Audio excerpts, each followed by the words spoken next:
लेटो एक अनाथ विफल व्यक्ति है जिसने अपना जीवन मानवता की ओर से अंतरिक्ष के विशाल जीवों से लड़ते हुए बिताया। सब कुछ तब बदल गया जब वह रहस्यमय तरीके से एक सुनसान ग्रह पर जागा और उसे एहसास हुआ कि उसके पास एक ऐसा उपकरण है जो उसके सभी दुश्मनों को हराने के लिए काफी बड़ा है। ये घटना हजारों साल बाद हुई जब पृथ्वी जम गई और मानवता ने एक नए स्वर्ग, जिसे एवलॉन कहा जाता है, में बसने का निर्णय लिया।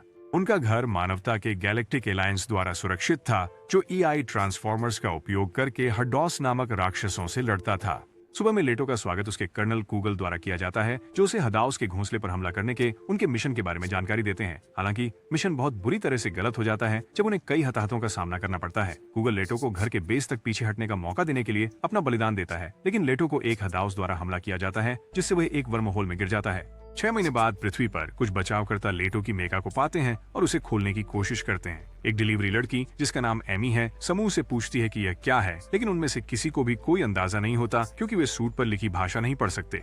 इस बीच लेटो आखिरकार जागता है और चेंबर उसे सूचित करता है कि जब तक इस समूह ने उसे नहीं पाया वह सो रहा था। लेटो सोचता है कि वे शायद ऐसे लोग हैं जिन्होंने अभी तक गठबंधन में शामिल नहीं हुए हैं, लेकिन उनकी भाषा उसके लिए अपरिचित है। चेंबर ने लेटो को सूचित किया कि वह उनकी समन्वय निर्देशांक निर्धारित करने में असमर्थ है और इस समय के दौरान भेजे गए संकट संकेतों पर किसी ने भी जवाब नहीं दिया। कोई अन्य विकल्प न होने के कारण लेटो ने बाहर जाने और स्थिति का आकलन करने के लिए एक अवसर का इंतजार करने का निर्णय लिया। घंटे बीतते जाते हैं और बचावकर्ता की संख्या घटती जाती है, जब तक कि केवल एक पिनियन बचती है। जैसे ही वह जाता है, लेटो अपने मेचा से बाहर निकलता है और अपनी ऑक्सीजन भंडार को सुरक्षित रखने के लिए अपनी हुड हटा देता है। वह आदमी की पसीने की बदबू और उनकी तकनीक कितनी कच्ची थी उसके लिए तैयार नहीं था।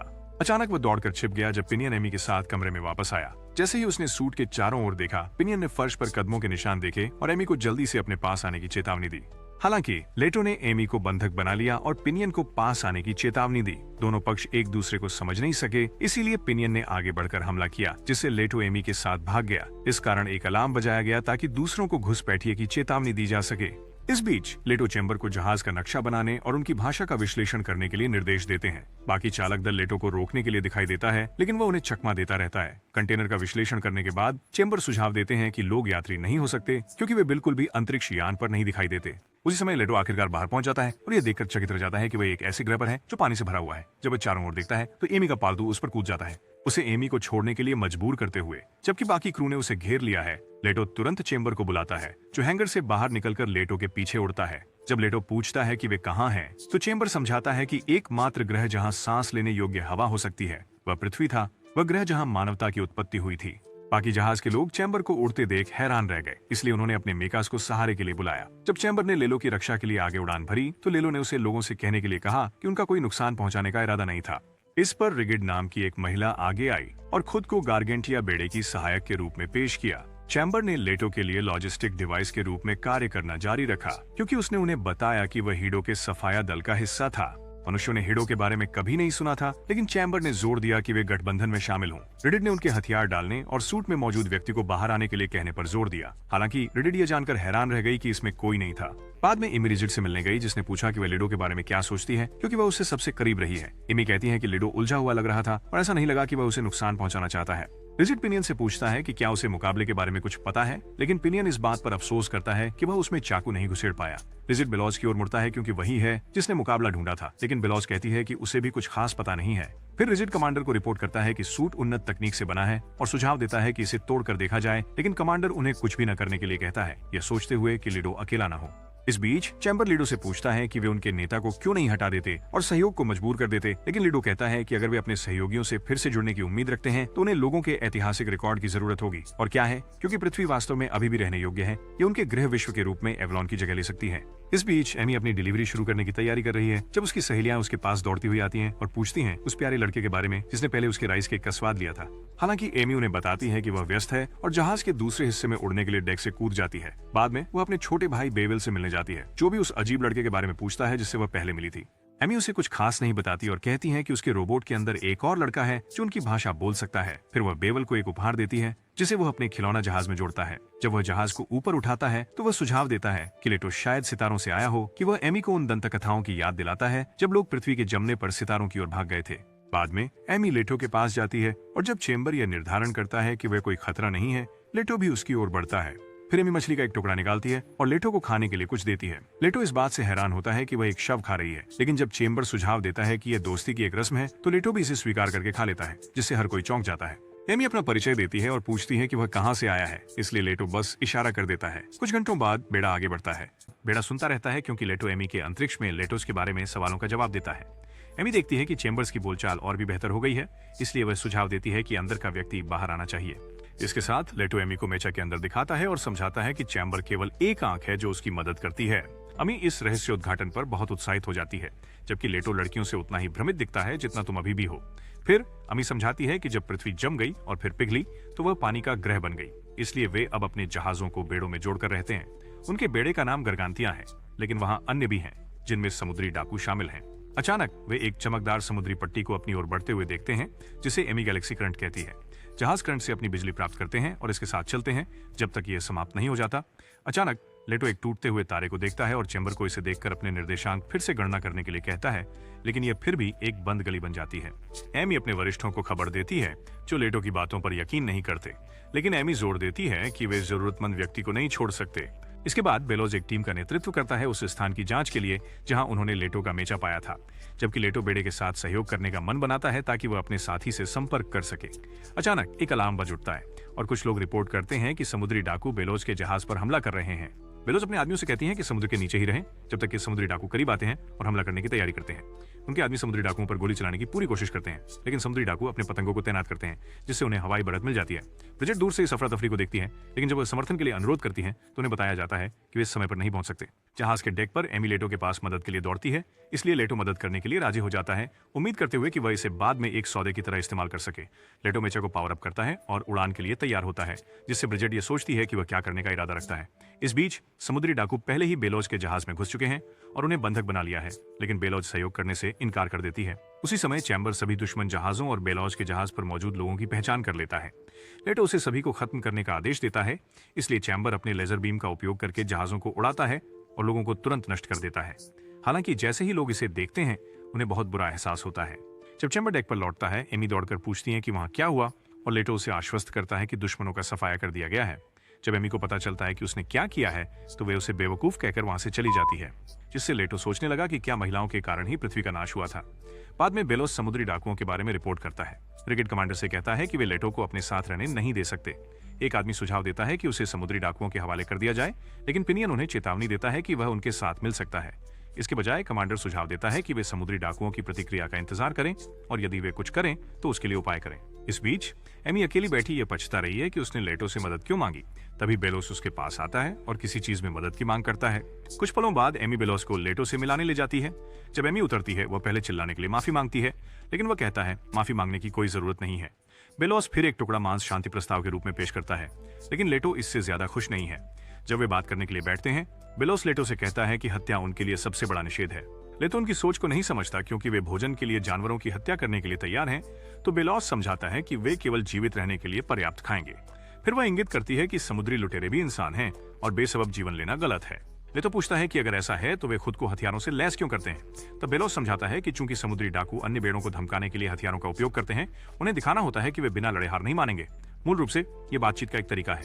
उन्हें सभी को अपने संसाधनों को साथ लाना होता है, वरना वे जीवित नहीं रह पाएंगे। इसलिए बेड़े को एक तरीका चाहिए, ये दिखाने के लिए कि उन पर हमला करना बेकार है। हालांकि अब जब खून बह चुका है तो समुद्री डाकू अपनी स्थिति फिर से पाने के लिए और भी अधिक लोगों की जान लेने की कोशिश करेंगे। लेटो अंत में समझता है, इसलिए बेलोस उसे बताती है कि उन्हें समुद्री डाकुओं से लड़ने में उसकी मदद की जरूरत होगी और उसे एक कम्युनिकेटर देती है। वह उसका जीवन बचाने के लिए उसे धन्यवाद देती है और चली जाती है। एमी लेटो से कहती है कि अगर उसके पास कहीं और जाने के लिए नहीं है तो वह उनके साथ रह सकता है, तो लेटो कहता है कि वह इस पर विचार करेगा। फिर वह उसे समुद्री डाकुओं के साथ मदद करने के लिए धन्यवाद देती है और उड़ जाती है, जिससे लेटो सोच में पड़ जाता है कि धन्यवाद कहने का क्या मतलब है। इस बीच समुद्री डाकुओं की नेता रैकस को गरगैंटिया की कार्रवाई के बारे में पता चलता है और वह उन्हें सबक सिखाना चाहती है। समुद्री डाकू गरगैंटिया की ओर बढ़ने लगते हैं और जब चालक दल के सदस्य उन्हें देखते हैं तो वे कमांडर के कार्यालय को सूचित करते हैं।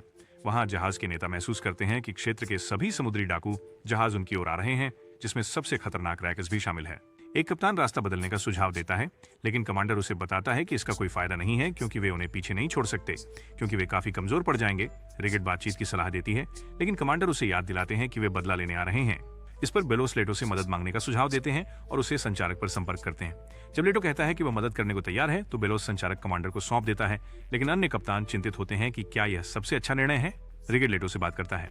इसके बजाय वो पूछता है कि वह उनकी छोटी सी बेड़े की मदद क्यों करना चाहेगा अगर उसकी आग्नेय शक्ति उन्हें सभी को खत्म करने के लिए काफी थी। लेटो समझाता है साथ व्यापार करने की आशा करते हैं और चूंकि समुद्री डाकू नियमों से नहीं खेलते, गारगेंटुआ के साथ व्यापार करना बेहतर है। रिगिड कमांडर को सलाह देता है कि लेटो के सौदे को स्वीकार कर लें ताकि वहां रुक सकें, इसलिए कमांडर सहमत हो जाता है। बाद में लेटो रिगिड से मिलता है जो उसे बिना अत्यधिक हिंसा किए समुद्री डाकुओं के लिए भटक कर काम करने का कहता है, जबकि पिनियन चैम्बर्स के कॉकपिट के साथ खिलवाड़ करने में व्यस्त है। इसके बाद मिशन शुरू होता है और बेड़े आगामी युद्ध के लिए सभी लाइटें बंद करके तैयारी करते हैं।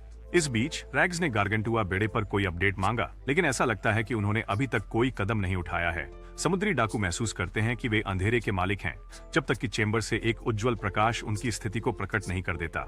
समुद्री डाकू तुरंत चेंबर पर हमला करना शुरू कर देते हैं, लेकिन जब वे व्यस्त होते हैं तब गारगांतुआ जहाज दूसरी तरफ से गोलीबारी करते हैं। इससे रैकेज विचलित नहीं होती, जो बस अपने लोगों को उन पर पलटवार करने का आदेश देती है।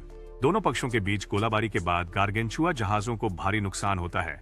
चेंबर लेटो को इस घटना की जानकारी देता है, इसलिए लेटो समुद्री लुटेरों के हथियारों और इंजनों को नष्ट करने का निर्णय लेता है। चेंबर इस पर नीचे उड़ता है और आदेश को पूरा करता है शून्य हानि के साथ, जबकि अब समुद्री डाकू भारी नुकसान झेल रहे हैं।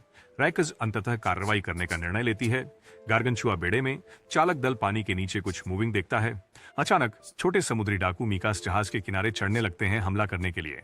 गारगेंचुआ अपने मीकास भेजते हैं उनका सामना करने के लिए, जबकि वे कुछ को नीचे गिराने की कोशिश करते हैं। रैगे एक विशेष मीकास में दिखाई देती है और सीधे गारगांटुआ की ओर बढ़ जाती है। हालांकि आगे के जहाज उसे रोकने की कोशिश करते हैं। उसका मीचा इतनी तेजी से दौड़ता है कि वह पूरी तरह से उनके ऊपर कूद जाता है और किसी भी अन्य बाधा को पार कर जाता है। अंततः वह जहाज के ढांचे को टकराकर कमांडर और अन्य कप्तानों के इकट्ठे होने की जगह के पास पहुंच जाती है। जैसे ही वह ऊपर की ओर बढ़ने लगती है, कमांडर कप्तानों से वहां से निकलने के लिए कहता है, क्योंकि वह सिर्फ उसे ही चाहती है। हालांकि इससे पहले कि रेकाज आगे बढ़ सके, चेंबर पीछे से उसे पकड़ लेता है। अचानक रैकेज के दो अनुयायी उनकी ओर तेजी से बढ़ते हैं और रैकेज और चैम्बर को पानी में खींचने के लिए रस्सियों का उपयोग करते हैं। रैकेज का इरादा पानी का फायदा उठाने का है, लेकिन चेंबर उन्हें हवा में और ऊपर खींच लेता है और उन्हें आत्मसमर्पण करने के लिए कहता है। रैकेज कहती है कि वह आत्मसमर्पण करने के बजाय मरना पसंद करेगी, इसलिए चेंबर उसके मेका को नुकसान पहुंचाता है और उसे समुद्र में दूर फेंक देता है। ये देखकर बाकी समुद्री डाकू मिशन को छोड़ देते हैं और गारगेंटिया का दल खुश होता है। वे सभी लेटो की ओर उसके मदद के लिए धन्यवाद करने के लिए मुड़ते हैं, लेकिन जब लेटो पूछता है कि इस वाक्यांश का क्या मतलब है, चेंबर समझाता है कि इसका उपयोग आभार प्रकट करने के लिए किया जाता है। बाद में रिगिड कमांडर से पूछता है कि वह लेटो के बारे में क्या करने का इरादा रखते हैं, लेकिन कमांडर रिगिड से निर्णय लेने के लिए कहते हैं। इस बीच लेटो आखिरकार डेक पर लौटता है, जहां आमी उसके लिए रात के खाने के साथ इंतजार कर रही है। जवाब में लेटो उनकी भाषा में धन्यवाद कहता है। अगले दिन गारगांचुआ अपनी सामान्य गतिविधियों पर लौट आता है और अपने बेड़े में एक नया जहाज भी स्वागत करता है। नए कप्तान से मिलने के बाद रिगिड कमांडर को सूचित करती है कि सभी की तरक्की अच्छी हो रही है सिवाय लेटो के। बाद में लेटो माल उठाने में मदद करने की कोशिश करता है, लेकिन चैम्बर आश्चर्यजनक रूप से एक फैंसी फोकलिफ्ट के रूप में काम करने में बुरी तरह असफल रहता है। लेटो को तब बुरा लगता है जब वह अपनी इनवॉइस पर ठोकर खाता है और चीजें बदतर हो जाती हैं। इससे पहले रिगिड ने लेटो को स्टोरेज यूनिट में सोने की जगह दी थी, क्योंकि उन्होंने उसकी निवास प्रक्रिया तय नहीं की थी। हालांकि लेटो को वास्तव में बेघर होने का एहसास नहीं हुआ जब तक कि चैम्बर उसके पास था। अंत में रिगिड ने उसे एक इनवॉइस थमाया, जिसमें उसने हैंगर को हुए नुकसान की भरपाई के लिए काम करने की मांग की। एनी ने रिगिड को लेटो की समुद्री डाकुओं से मदद की याद दिलाई, लेकिन रिगिड इस बात पर जोर देते हैं कि हैंगर का नुकसान एक अलग मुद्दा था और उनकी रहने के दौरान अन्य शुल्क माफ करने को तैयार थे। लेटो को यह व्यवस्था ठीक लगी और इस प्रकार उन्होंने वह नुकसान चुकाने के लिए काम करना शुरू किया। उनमें से एक आदमी लेटो से कहता है कि वह माल को हिलाने के काम पर वापस लगे, लेकिन जब चेंबर फिर से गड़बड़ करने लगता है तो जो नाम का एक आदमी पूछता है कि क्या वह चेंबर से उसकी हिदायतों को सुनने के लिए कह सकता है। बाद में एमी पिनियन के लिए एक पैकेज देने के लिए उड़ान भरती है, जब वह चेंबर को सामान के साथ कड़ी मेहनत करते हुए देखती है। हालांकि जब वे लेटो को एक तरफ बैठे हुए देखते हैं, पिनियन उसे आलसी कहता है और उसे जहाज से बाहर फेंकने का सुझाव देता है। इस बीच लेटो एक अजीब वस्तु में कुछ छेद करता है, जबकि वह बच्चों को गर्मी में इधर उधर दौड़ते हुए देखता है। मस्ती की कोई समझ नहीं होने पर लेटो सोचता है कि ऐसे अनुशासनहीन बच्चे समाज के उत्पादक सदस्य कैसे बन सकते हैं। बच्चे चेंबर के चारों ओर इकट्ठा होने लगते हैं, उम्मीद कर रहे हैं कि उन्हें मुफ्त सवारी मिल जाएगी, इसलिए लेटो चैम्बर को मक्खियों की तरह उन्हें भगाने की अनुमति देता है। तभी कोई लेटो से पूछता है कि वह क्या कर रहा है। जब लेटो कहते हैं कि वह तैयार खड़ा है, तो एमी पूछती है कि वह क्या बना रहा है। हैरानी की बात है, लेटो को भी नहीं पता कि वह क्या बना रहा है और बताता है कि यह वास्तव में हाड़ों का पंजा है। एमी कहती है कि यह वास्तव में सुंदर है, तो लेटो उसे कहते हैं कि वह इसे रख सकती है क्योंकि उसके पास और भी हैं जहां से ये आए हैं। बाद में वे दोनों टहलने जाते हैं और एमी लेटो को अपने छोटे भाई के बारे में बताती है। लेटो ने पहले यह शब्द नहीं सुना था और जब एमी यह समझाने की कोशिश करती है कि परिवार क्या होता है, तो लेटो कहता है कि उनके पास कोई परिवार नहीं है क्योंकि यह अप्रभावी है। फिर एमी बेबेल के अंतरिक्ष के प्रति जुनून के बारे में बताती है, लेकिन चूंकि उसे छाती की बीमारी है, वह बाहर नहीं जा सकता। लेटो एमी से कहता है कि आकाश गंगा संघ में कमजोर व्यक्तियों को हटा दिया जाता है क्योंकि वे युद्ध में अनावश्यक होते हैं। एमी हैरान हो जाती है, लेकिन लेटो को समझ नहीं आता कि समस्या क्या है। वह फिर किसी ऐसे व्यक्ति से बात करने के लिए कहता है जो उसे उपयोगी जानकारी दे सके। इस पर एमी उसे डॉक्टर ऑर्डेम से मिलने की सलाह देती है, जो बेड़े में सबसे जानकार व्यक्ति हैं। लेटो को एक खराब दिखने वाले कंटेनर की ओर ले जाया जाता है, जहां एमी उसे डॉ ऑर्डेम से मिलवाती है। चूंकि एमी को अपनी डिलीवरी जारी रखनी है, वो वादा करती है कि लेटो को बाद में ले जाएगी और चली जाती है। इसके बाद लेटो डॉ ऑर्डेम से जानकारी मांगते हैं और डॉ ऑर्डेम अपने आप में चैम्बर्स की तकनीक देखकर आश्चर्यचकित होते हैं। वे लोग बैठकर बात करते हैं और लेटो पूछते हैं कि क्या वह किसी तरह से गैलेक्टिक अलायंस में फिर से शामिल होने का कोई तरीका जानते हैं। हालांकि डॉ ऑर्डेम उन्हें बताते हैं कि उनका अधिकांश प्राचीन ज्ञान खो गया है, जिसमें इंटरस्टेलर यात्रा के बारे में कोई जानकारी भी शामिल है। जब वह उन्हें बचे हुए ज्ञान को दिखाते हैं तो लेटो निराश दिखाई देते हैं। फिर वह उनके बेड़े के संगठन के बारे में पूछता है और यह इतना अक्षम क्यों है, विशेष रूप से वह हिस्सा जहां वे कमजोरों की रक्षा करते हैं। डॉ ऑर्डेम यह सुनकर हंसते हैं और लेटो से कहते हैं कि उनके पास प्रभावशीलता का एक संकीर्ण दृष्टिकोण है। वह लेटो को सलाह देते हैं कि वह कभी बेवल से बात करें, हालांकि यह उन्हीं पर निर्भर करेगा कि यह कितनी उपयोगी होगी। बाद में एमी लेटो को बेवल से मिलने ले जाती है। बेवल एक वास्तविक अंतरिक्ष यात्री से मिलने के लिए उत्सुक होता है, जबकि लेटो अभी भी यह समझने की कोशिश कर रहा है कि छोटा भाई क्या होता है। लेटो तुरंत जानकारी मांगता है, लेकिन जब बेवल चैम्बर की तकनीक से प्रभावित होता है तो लेटो उसे चैम्बर का एक पोर्टेबल संस्करण दिखाता है। अचानक साया और नेल्टी मदद की गुहार लगाते हुए आते हैं, जब वे लेटो को देखते हैं और तुरंत एमी को चिढ़ाने लगते हैं। एमी को फिर से काम करना पड़ता है, इसलिए वह लेटो को बेवल के पास छोड़ देती है, जो उसे अलविदा कहता है। बाद में बेवल लेटो से पूछता है कि क्या वह वास्तव में अंतरिक्ष से है और यह किस जैसा है। लेटो समझाता है कि गैलेक्टिक अलायंस का लक्ष्य हेडो के खिलाफ बचाव करना है। यह युद्ध अलायंस की स्थापना से लेकर अब तक चलता रहा है। बेवेल पूछते हैं कि क्या उन्हें कभी थकान होती है, लेकिन लेटो कहते हैं कि जो भी थक जाएगा वो मर जाएगा। परेशान होकर बेवेल विषय बदलकर उसके गारगेंटिया पर नए जीवन के बारे में पूछते हैं, लेकिन लेटो उनके अक्षम और अलाभकारी कार्यों को समझ नहीं पाने की बात कहते हैं। बेवेल उन्हें बताते हैं कि बेड़ा कोई संगठन नहीं है, वे बस लोग हैं जो एक दूसरे की मदद के लिए एकत्र होते हैं। जब लेटो पूछते हैं क्यों, तो बेवेल कहते हैं कि इससे कोई फर्क नहीं पड़ता। लेटो जोर देकर कहते हैं कि मनुष्यों का उद्देश्य हैडस को अधीन करना है, जिसका मतलब है कि बेल जैसे लोग तुरंत बाहर निकाल दिए जाएंगे। इस पर बेवल पूछता है कि जब वे सभी हड्डास को हरा देंगे तो क्या होगा। लेटो बस कहता है कि वह अपने अगले आदेशों का इंतजार करते हुए स्टैंड बाय पर रहेगा। बेवल फिर समझाता है कि वे भी स्टैंड बाय पर हैं, जो जीवित रहने जैसा ही है। बाद में पेलोज लेटो को छेड़ने के लिए आती है कि वह जो को उसकी मेका संभालने दे रहा है। लेटो बस पूछता है कि क्या उसके कार्य फायदेमंद थे, तो बेलोज कहता है कि वे थे। हालांकि लेटो इस बात का अफसोस करता है कि आगे कौन से कार्य करने हैं यह नहीं जानता। जब बेलोज उन्हें सलाह देने की कोशिश करता है तो अचानक बारिश शुरू हो जाती है। लेटो परेशान हो जाता है, लेकिन बेलोज उसे बताता है कि यह सिर्फ ताजा पानी है और उसे चेंबर के साथ कुछ इकट्ठा करने का निर्देश देता है। लेटो चेंबर को क्या करना है बताता है, जबकि वह देखता है कि कैसे सभी लोग बूढ़े और जवान मिलकर बारिश का पानी इकट्ठा कर रहे हैं। इसके बाद लेटो वापस उदासीन हो जाता है, क्योंकि वह यह सोचता है कि युद्ध में गठबंधन का हाल कैसा होगा। इस बीच साया और मेल्टी दूर से लेटो को देखते हैं और उसे अकेले अजनबी जगह में देखकर उनके लिए दुखी महसूस करते हैं। वे सोचते हैं कि एमी भी चिंतित होगी, इसलिए वे उसे उसके पास बात करने के लिए भेजते हैं। जब वह उसके पास पहुंचती है तो वह उसके गीले कपड़े देखती है और उसे अपने घर चलकर सूखने का न्योता देती है। वहां बेवेल लेटो से अंतरिक्ष के बारे में सवाल पूछते रहते हैं, इसलिए लेटो बताते हैं कि उनके जैसे लोग अंतरिक्ष में नहीं होते। हालांकि बेवेल लेटो को बताते हैं कि उनका जीवन आवश्यक है, क्योंकि एमी को उनकी जरूरत है और उन्हें भी एमी की जरूरत है। लेटो नहीं समझते, इसलिए बेवेल हेडो के पंजे को उठाकर पूछते हैं कि इसका लेटो के लिए क्या मतलब है। बेवेल सुझाव देते हैं कि यह एक बांसुरी है और उन्हें इसे बजाना भी सिखाते हैं। ध्वनि से एक स्मृति जागृत होती है, जिसमें एक छोटा लड़का जो लेटो जैसा दिखता था हेडो के पंजे के साथ भेजा जा रहा था। लेटो अचानक रोने लगते हैं, लेकिन उन्हें खुद नहीं पता कि क्यों। फिर वह बेवेल से हेडो का पंजा वापस मांगते हैं, जबकि एमी को चाय के साथ लौट आती है। रात में लेटो चेंबर से पूछता है कि क्या उनके स्थान पर कोई अपडेट है, लेकिन चेंबर कहता है कि वह अभी भी इस पर काम कर रहा है। इस पर लेटो ने ग्रह के बारे में अधिक जानने का निर्णय लिया। अगले दिन लेटो अपनी सामान्य चिंता में लौट आता है, जब उसे बेवेल का सवाल याद आता है कि जब सभी हेडोआस को हराया जा चुका होगा तो क्या करना है। वह फिर चेंबर से जहाज पर उसके लिए कोई काम खोजने के लिए कहता है, लेकिन कोई परिणाम नहीं मिलता। जब लेटो निराश हो जाता है तो चेंबर उसे याद दिलाता है कि उसकी एकमात्र कौशल अनाई को निर्देश देने की है, इसलिए वह काफी हद तक बेकार है। फिर एमी उनके पास दौड़ती हुई आती है और चेंबर से पूछती है कि वह क्या बना रहा है। चेंबर कुछ मजेदार चीज का जिक्र करता है, जबकि लेटो अभी भी हाड़ों के पंजों में छेद कर रहा है। एमी इसे आजमाने के लिए कहती है, लेकिन जब कोई आवाज नहीं आती तो वह पूछती है क्या यह अभी तक पूरा नहीं हुआ है। लेटो जोर देकर कहता है कि यह वैसे भी बेकार है, लेकिन एमी उससे कहती है कि इतना कठोर ना हो। फिर वह उसे माल लोड करने के लिए उसका वेतन देने के लिए एक लिफाफा सौंपती है। जब लेटो इसे अजीब नजर से देखता है तो एमी पूछती है कि क्या अंतरिक्ष में उनके पास पैसे हैं, लेकिन चैम्बर उसे बताता है कि संघाई सैनिकों को निजी सामान रखने की अनुमति नहीं देती। लेटो एमी से कहता है कि वह अकेले काम करना चाहता है, तो वह उसे बताती है कि उसे पैसे के बदले किसी का समर्थन करना होगा। दुर्भाग्य से एनी को नहीं पता कि लेटो किस प्रकार का काम कर सकता है। बाद में लेटो एनी के साथ उसकी डिलीवरी पर जाता है, जबकि वह किसी भी उपलब्ध नौकरी के बारे में पूछताछ करती है।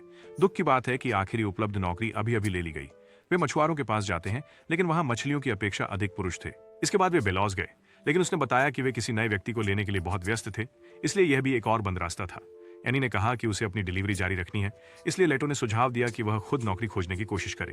वह माल लोडिंग सेक्शन की तरफ वापस गया, लेकिन जो उसके अस्तित्व पर ध्यान देने के लिए बहुत व्यस्त था। जहां भी वह गया वहां कोई खाली जगह नहीं थी, जबकि चैम्बर सुर्खियां बटोरने में व्यस्त था। आखिरकार उसे एक पशु चरवाहे के साथ कुछ काम मिला, लेकिन लेटो पूरे दिन फावड़ा चलाने के बजाय छोड़ने को तैयार था। अपनी जान बचाकर भागने के बाद लेटो ने चैम्बर से पूछा कि क्या कोई नौकरी अपडेट्स हैं, लेकिन अभी भी कुछ नहीं था। अचानक एक अलार्म बज उठा और बेड़े के इंजन रुक गए। उस समय पिनियन ने लाटो को एक बीच शर्ट दी और उसे बेफिक्र होने के लिए कहा। जब लाटो ने पूछा कि क्या चल रहा है, तो पिनियन ने सिर्फ लाटो से कहा कि उसके साथ चलो। कुछ ही क्षणों बाद उन्होंने एमी और बेवेल से मुलाकात की, जो सोच रहे थे कि पार्टी देना सच में अच्छा विचार है या नहीं। पिनियन ने बॉस होने के फायदों के बारे में डींग मारी, लेकिन बेवकूफ वास्तव में अपने क्रू से छुप रहा था। शांत दिनों में वे गैलेक्सी करंट छोड़ देते हैं और जहाजों पर मरम्मत के लिए बिजली काट देते हैं। ये जैसे एक ब्रेक की तरह होता है। आखिरकार वे अपने पार्टी स्थल पर पहुंच गए और लाटो ने देखा कि जब हवा नहीं चल रही होती है तो समुद्र कितना सुंदर लगता है। साई और मल्टी पहले से ही उनका इंतजार कर रहे थे, इसलिए चेंबर ने क्रू में शामिल होकर पार्टी को आधिकारिक रूप से शुरू किया। लड़कियों ने बिकनी पहनी और लाटो को भी कपड़े कैसे उतारने हैं ये दिखाने का प्रस्ताव दिया। इससे पहले कि वह जानता, वह $2 के सस्ते के जैसे कपड़े उतार चुका था। जब वे पानी में मस्ती कर रहे थे, वो एक लॉन चेयर पर लेट गया और जल्द ही ऑर्डम भी उसके साथ शामिल हो गए। बाद में पिनियन अपनी मांस भूनने के लिए तैयार हुआ, लेकिन जब उसे एहसास हुआ कि बिजली अभी तक नहीं आई है, तो उसने लेटो से पूछा कि क्या वे चैम्बर का उपयोग कर सकते हैं। लेटो ने चैम्बर को उसके निर्देश दिए, लेकिन उसने सारा मांस जला दिया। शुक्र है वहां और भी था जहां से वह आया था। अचानक पिनियन ने लेतो को उसके लिए कुछ सामान लाने के काम के लिए बुलाया। एनी चिंतित हुई जब उसने सुना कि लेतो को कहां जाना होगा, लेकिन पिनियन ने उसे याद दिलाया कि उसने सारा मांस बर्बाद कर दिया। बाद में लड़कियों ने अपनी सनस्क्रीन लगाई, जबकि वे अफसोस जताती रहीं कि कहीं बहुत ज्यादा बारबेक्यू खाने से वे मोटी न हो जाएं। अचानक एमी को रिचर्ड से एक कॉल आती है, जो उसे स्प्रिंकलर के पास उड़कर पंप चालू करने के लिए कहता है। एमी बारबेक्यू छोड़ने पर अफसोस जताती है, लेकिन अंततः इसे लड़कियों के साथ एक रेस बना देती है। ये सुनकर चैम्बर पिनियन से पूछता है कि वे खाना खाने के लिए उत्साहित क्यों हैं, लेकिन मोटा होने की चिंता क्यों कर रहे हैं। लेकिन पिनियन उसे चेतावनी देती है कि लड़की गणित सर्किट्स को फ्राई कर सकती है। इस बीच लेटो घबराने लगता है जब वह जहाज पर गेटों के बराबर जगह से गुजरता है। अचानक वह टार्जन और ड्रेस द्वारा घात में फंस जाता है, जो एक निर्दोष पीठ की तलाश में है। दूसरी ओर एमी और लड़कियां स्प्रिंकलर्स की ओर अपनी दौड़ शुरू करती हैं और पड़ोसी जहाजों के बीच तेजी से गुजरती हैं। इस बीच पिनियन चैम्बर को अपना सिर नीचे करने के लिए कहता है, क्योंकि वह उसे नई ग्रिल में बदलने की उम्मीद करता है। बेलौ जाती है और पिनियन से उसके मरम्मत के काम न करने के लिए डांटती है, तो पिनियन उसे शांत करने के लिए अपने मांस का कुछ हिस्सा पेश करता है। जहाज की गलियों में लेटो को कुछ ऐसा पीछा करता है जिसे वह नहीं समझता और वह चैम्बर से मदद मांगता है। पिनियन चैम्बर को बताता है कि लेटो को समाज के बारे में कुछ बातें सीखनी चाहिए, इसलिए चैम्बर उससे दूर होने के लिए सहमत हो जाता है। तभी रिगिड आराम करने के लिए वहां पहुंचती है और बेलॉस के पास बैठ जाती है, जो उसके स्विमसूट की बोल्डनेस की ओर इशारा करती है। बेड़े की ओर लेटो छिड़कावों की तरफ दौड़ता है और जब वह अंत तक पहुंचता है तो सीढ़ी टूट जाती है और वह गिरने लगता है, लेकिन एमी उसे अपने सर्फ काइट से पकड़ लेती है। हालांकि दौड़ जारी रहती है, इसलिए एमी लड़की को पीछे छोड़ने के लिए पूरा जोर लगाती है और अंततः मैच जीत जाती है। इसके बाद एमी पंप चालू करती है, जबकि लेटो अपनी तकलीफ से उबर रहा होता है। जैसे ही वे सभी आराम करते हैं, टावर हिलने लगता है, इसलिए लड़कियां स्प्रिंकलर्स को सक्रिय होते देखने के लिए दौड़ती हैं। जब लेटो उन्हें देखता है तो वह भी उनकी नकल करते हुए अपने पेय का एक घूंट लेता है। बाद में एमी लेटो को छोड़ देती है ताकि वह मृत्यु की छाया की घाटी से होकर दौड़ने का अपना कार्य जारी रख सके। वह अंततः जीवित बच जाता है और उस स्थान पर पहुंच जाता है जिसकी उसे तलाश थी। वहां वह एक दादी से मिलता है जो चिट्ठी पढ़ते समय हैरान हो जाती है। वह सोचती है कि वह इसका क्या करना चाहता है, लेकिन अंततः उसे एक बक्सा देती है और बाहर निकाल देती है। अब लेटो को एहसास होता है कि उसे फिर से नर्क से गुजरना होगा। सिर्फ उसकी आधी कमीज बचती है और जब वह लौटता है तो उसे पता चलता है कि ज्यादातर बेड़ा पार्टी के लिए बाहर है। चैम्बर अब मूल रूप से एक विशाल पैन है, जबकि पिनियन यह सोचकर खेद करता है कि सभी को बारबेक्यू के बारे में पता चल गया है और वह लेटो का स्वागत करता है, उन लिपस्टिक के धब्बों की जगह को अनदेखा करते हुए। जब वह डिब्बा खोलती है तो हर कोई यह जानने के लिए उत्साहित हो जाता है कि बोतल में क्या है और वह लेटो को एक प्लेट लेने में मदद करता है, मांस, और जब वह इसे ब्रांडी सॉस के साथ छकता है तो उसका स्वाद उसके होश उड़ा देता है। वे सब बैठकर सूरज ढलते हुए देखते हैं, लेकिन जब हवा का एक झोंका गुजरता है तो पार्टी का समय आखिरकार खत्म हो जाता है और वे अपनी उबाऊ नौकरियों पर लौट जाते हैं। एमी ने लेटो से कहा कि यह पार्टी उसके लिए होनी थी, जो पिनियन का विचार था उसे खुश करने के लिए, क्योंकि लेटो को कोई काम नहीं मिल रहा था। एमी उसे सभी के लिए कड़ी मेहनत करने के लिए धन्यवाद देती है, जिससे लेटो खुश हो जाता है। फिर वह लेटो को क्याओडोंग से संबंधित न होने वाली किसी भी नौकरी की खोज जारी रखने के लिए ले जाती है। अगले दिन लेटो सोचता है कि इतने पैसे का क्या करे, क्योंकि उसे केवल भोजन और ऑक्सीजन की जरूरत है। वह चिंतित है कि शायद उन्होंने उसे उसकी योग्यता अनुसार से अधिक दिया। जैसे ही एमी उसे देखने आती है, लेटो उसे बताता है कि उसे नहीं पता कि अपनी सैलरी का कैसे इस्तेमाल करना है, इसलिए एमी उसे आने वाले कार्निवल के बारे में बताती है। यह वह बहुत सारी मजेदार चीजें खरीद सकता है, जब वे जहाजों के चारों ओर चलते हैं तो वह उसे बताती है कि कार्निवाल कैसा होता है। वे उसके एक डिलीवरी स्थान पर पहुंचते हैं और एमी लेटो को मछुआरों के लिए श्रम शक्ति के रूप में पेश करती है। जब आदमी उसके मैक्का के लिए पूछता है तो लेटो उससे कहता है कि वह इस बार अकेले उड़ान भर रहा है। बाद में आदमी उन्हें एक गैलेक्सी स्ट्रिप दिखाता है जो मूल रूप से एक बड़ी मछली पकड़ने की झील है जहां मछलियां फंस जाती हैं। थोड़ी देर बाद लेटो उनके मिकास में से एक को संभालता है और उनके नियंत्रण को आसान पाता है। जब वह सूचना समर्थन प्रणाली के लिए पूछता है तो आदमी उसे अपनी आंखों का उपयोग करने और आगे महसूस करने को कहता है। लेटो जहाज के किनारे पर चलता है और पानी में कूद जाता है। जब वह ऊपर आता है तो बॉस उसे गैलेक्सी स्ट्रिप की तरफ शांति से जाने को कहता है, इसलिए लेटो मेक्का को निर्देश देता है कि कूनर्डिनेट सेट करे। बॉस लेटो से बस तैरने को कहता है, लेकिन लेटो बताता है कि वह नहीं कर सकता, इसलिए वे उसे बाहर निकालकर नौकरी से निकाल देते हैं। बाद में एमी सुझाव देती है कि वे दोपहर का भोजन करें, इसलिए एमी अपने लिए एक पूरा बुफे ऑर्डर करती है, जबकि लेटो एक बार्फ की प्लेट के साथ रहता है। एमी उसे नौकरी के बारे में बुरा महसूस न करने के लिए कहती है और सुझाव देती है कि वह दिन भर कार्निवल में घूमे, लेकिन पहले उन्हें खाना है। लेटो कहता है कि उसका उल्टी स्वादिष्ट है, तो एमी उसे कहती है कि कभी कभी इसे चेहरे पर दिखाए। लेटो मुस्कुराने का अभ्यास करने की कोशिश करता है जब साया और नेल्टी फिर से आ जाते हैं। एमी लेटो से कहती है कि उसे जाना होगा, लेकिन वादा करती है कि वह बाद में त्योहार में मिलेगी। बाद में चेंबर अकेले मछली पकड़ने के मिशन पर जाने का सुझाव देता है, तो लेटो उसे खुद को थकाने को कहता है। चेंबर मछली पकड़ने की नावों के पास जाता है और बॉस को सूचित करता है कि वह अकेले मिशन पर जाएगा। बॉस उससे कहता है कि कुछ मछली पकड़ने के जाल ले लो, लेकिन चेंबर बस अकेला ही डुबकी लगा देता है। इस बीच पिनियन लेटो से मिलता है और उसके नौकरी में असफल होने से उसे खुश करने की कोशिश करता है। जब वे बैठते हैं, पिनियन लेटो से पूछता है कि क्या उसे घर की याद आ रही है, तो लेटो कहता है कि हाँ, लेकिन अभी लौटने का कोई तरीका नहीं है। लेटो अफसोस करता है कि वह लोगों से कितना अलग है, तो पिनियन उसे बताता है कि वे बस उसे बिल्कुल समझ नहीं पाते। तभी एमी और उसके दोस्त भीड़ के लिए एक डांस शो प्रस्तुत करते हैं, जबकि पिनियन लेटो से पूछता है कि क्या जहाज पर उसका कुछ करने का मन है। जब लेटो के पास हमेशा की तरह कोई आइडिया नहीं होता, तो पिनियन सुझाव देता है कि उसे उसके साथ खजाना खोजने चलना चाहिए, जिससे बहुत पैसे मिल सकते हैं। लेटो कहता है कि उसके पास पहले से ही पैसे हैं, तो पिनियन समझाते हैं कि पैसे से वह बेहतर चीजें खरीद सकता है, यहाँ तक कि एक बड़ा जहाज भी। उसी समय बेलॉज बीच में आकर लेटो से कहती है कि वह उसके साथ टीम बनाए। असली प्रो वो उसे सब कुछ सिखाने का प्रस्ताव करती है और सिर्फ सल्वेजिंग के बारे में नहीं। पिनियन जोर देता है कि अगर लेटो उसके साथ रहता है तो वे हर रात अच्छी तरह सिखाएंगे, जबकि बेलॉज सल्वेजिंग की कला की तकनीकी महारत की पेशकश करती है। पिनियन मुफ्त शराब और चावल के केक की पेशकश करता है, लेकिन उसका मतलब भोजन नहीं है। बेलॉज और पिनियन इसके बारे में बहस करना शुरू कर देते हैं, जबकि लेटो मुफ्त राइस केक पर ध्यान केंद्रित करता है जो उसकी आंखों के सामने नाच रहे हैं। अंत में खाना आता है, लेकिन जब वेट्रेस उसे खोलती है तो लेटो सोचता है कि यह है और हदोजन अपनी बंदूक निकाल लेता है। जैसे ही लेटो घबराता रहता है, बेलॉज उसे दिखाती है कि यह तो सिर्फ एक हानि रहित ऑक्टोपस है और सोचती है कि अगर वह व्हेल स्क्विड से मिलता है तो वह क्या करेगा। अचानक चैम्बर लेटो से सहायता के लिए संपर्क करता है। पता चलता है कि चैम्बर मछली पकड़ने में भी बहुत अच्छा नहीं था।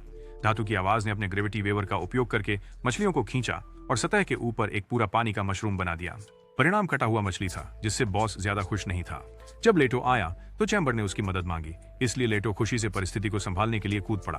बॉस लेटो से कहता है कि इस बार केवल जाल का उपयोग करे, इसलिए लेटो सबसे बड़ा जाल और अन्य मेकास की मदद मांगता है। इस बार लेटो ढेर सारी मछलियां पकड़ने में सफल होता है और वे सब मिलकर अपनी पकड़ को खींचने का काम करते हैं। अंत में बॉस संतुष्ट होता है, हालांकि बेलॉज उसे डांटता है कि उसने लेटो को वास्तव में कुछ नहीं सिखाया। उस रात एमी और लेटो मेला खत्म होने के बाद समय बिताते हैं, तो लेटो उसे दिखाता है कि उसने अंततः बांसुरी खत्म कर ली है। अचानक एक बिजली चमकती है और लेटो एमी को बचाने के लिए दौड़ता है, जबकि चेम्बर्स दुश्मन की खोज करते हैं। एमी लेटो को आश्वस्त करती है कि सब कुछ ठीक है और उसे समुद्र की ओर देखने को कहती है। अचानक एक खूबसूरत रोशनी की दीवार प्रकट होती है और लेटो उससे इतना मोहित हो जाता है कि वह एमी को छोड़ना भूल जाता है। एमी समझाती है कि यह रोशनी तब बनती है जब एक आकाशगंगा का लूप उभरता है और इससे लेटो वास्तविकता में लौट आता है। फिर एमी लेटो से कहती है कि वह बांसुरी का अधिक अभ्यास करे, इसलिए लेटो पूछता है क्या उसने भी नृत्य के साथ ऐसा ही किया। वह फिर एमी से उसका नृत्य देखने के लिए कहता है और एमी उसकी प्रशंसा के रूप में उसे दिखाने के लिए तैयार हो जाती है। लेटो का मुंह बंद करना भूल जाता है जब वह एमी के शरीर को ऐसे मुद्राओं में देखता है जिन्हें उसने कभी नहीं। ये पिनियन द्वारा दी गई किसी भी पेशकश से कहीं बेहतर साबित होता है। उसके बाद उन्हें बेवेल और लेटो के पास जाना पड़ा और वह उसके लिए एक उपहार पेश करता है। वहां लेटो उन्हें बताते हैं कि उन्हें रिसाइकलिंग नौकरियों को आजमाने के लिए आमंत्रित किया गया था, तो बेवेल उन्हें बताते हैं कि वह शायद पता लगा सकें कि प्राचीन समय में उस ग्रह पर क्या था। अगले दिन लेटो बेलॉज के साथ बचाव का प्रयास करता है, जो आश्चर्यचकित होती है कि उसने पिनियन की बजाय उसे चुना। लेटो कहता है कि उसे बहुत कुछ सीखना है, लेकिन वह उसे आश्वासन देती है कि चैम्बर जल्द ही उसके शिक्षण तरीकों से आगे निकल सकता है। अचानक लेटो को एक अलार्म मिलता है और वह बेलॉज को बचाने के लिए धक्का देता है। चैम्बर हदोज की उपस्थिति की पुष्टि करता है और जब लेटो ये सुनता है तो वह चैम्बर को इसे खत्म करने का आदेश देता है।